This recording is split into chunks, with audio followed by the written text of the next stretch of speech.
Monsieur le maire, mesdames et messieurs les adjoints et les conseillers municipaux, en cette fin d'année, vous m'entendez? Comment ne pas avoir une pensée pour les plus démunis, les laissés pour compte, les retraités qui ne se chauffent pas, ceux qui ne mangent pas à leur faim, les entrepreneurs qui auront mis la clé sous la porte, les salariés qui auront été licenciés, notamment de façon abusive. Être juste n'est jamais être faible. Je vous pose la question. À quoi sert la politique si ce n'est pas à être juste? On peut faire les choses pour faire les choses, tout simplement parce que c'est juste. On fait de la politique pour servir, pas pour autre chose. On a l'habitude d'entendre dans ce conseil des propos qui taclent les grandes entreprises. On sait que leurs pratiques ne sont pas toujours irréprochables, mais avant de faire la morale aux entreprises, je ne peux que vous suggérer de balayer devant votre porte. Mais ne donnez pas un coup de balai à la compétence, l'expertise, l'implication, en privilégiant ainsi l'intérêt particulier plutôt que l'intérêt général. Je voudrais évoquer ce soir la souffrance de personnel de la commune, des agents, des cadres, investis depuis 25 voire 30 ans pour certains, qui ont été au service de la population montreuilloise sans faillir. Vous savez que la droite et le centre ont toujours défendu le travail et le mérite. Dans ce qui va suivre, sachez qu'il n'y a aucune attaque personnelle quant aux individus actuellement en poste.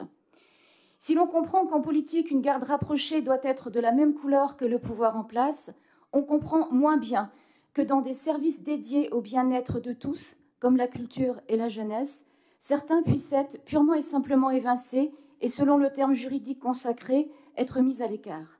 Dans ce genre d'affaires, il est monnaie courante d'être confronté aux mensonges, rumeurs en tout genre, dénigrements et abus de pouvoir.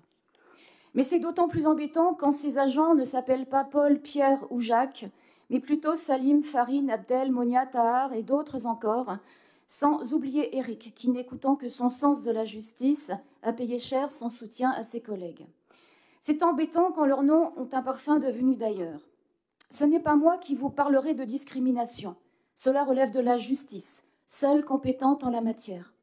Ce n'est pas vous non plus qui affirmerez le contraire. Et ce n'est ni vous ni moi qui détermineront si les arrêts reconnus de longue maladie de 10 à 15 agents sur 30 et une tentative de suicide relèvent du harcèlement moral ou non.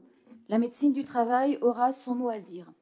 Une chose est certaine, la mise à l'écart d'un personnel, assortie en général de procédés vexatoires, de la perte de ses prérogatives, de l'atteinte à ses conditions de travail, relève bien juridiquement parlant du harcèlement. Les présomptions sont fortes, d'autant plus que ces remplacements ont mis à l'isolement des cadres expérimentés et impliqués, ceux qui sont un modèle de rigueur, de connaissances métiers et d'investissement, notamment pour la culture et la jeunesse. Et c'est une simple pratique du monde du travail qui suffit à identifier à minima une insuffisance managériale. Comment ne pas respecter ceux qui n'ont pas hésité à alerter sur des anomalies de lieu public en termes de sécurité? Comment réagir quand, en termes d'alerte donnée depuis plus d'1 an, seul le silence a fait écho? Comment ne pas parler de dommages collatéraux quand on sait que des noms de famille ont été salis au point d'empêcher le travail saisonnier d'un jeune? Alors comment fait-on quand tout est mis en œuvre pour être empêché de travailler? Mise à l'écart, suppression des moyens de communication, comme des non-réponses aux mails, comment tenir? Quand on vit cette situation humiliante d'isolement, il n'y a rien d'étonnant à se retrouver en arrêt maladie, sans compter les dommages économiques d'une telle situation envers des familles entières, voire pour la ville. Quand des personnels ont pris leurs responsabilités dans leur ville, on attendrait au minimum que la municipalité le reconnaisse. Il n'est jamais trop tard pour réparer, pour être des femmes et des hommes d'honneur, pour réhabiliter les personnes, tant pour elles-mêmes, leurs familles, et que pour toute la jeunesse que ces agents dévoués ont accompagné, motivés, et à qui ils avaient donné un formidable message d'espoir, quelles que soient leurs origines et leur couleur de peau, et qui se retrouvent désillusionnés aujourd'hui par ces messages négatifs. Nous dénonçons donc ce soir ces pratiques indignes. Elles touchent particulièrement une communauté dont les familles sont françaises de longue date et dont l'intégration n'est pas à être remise en cause.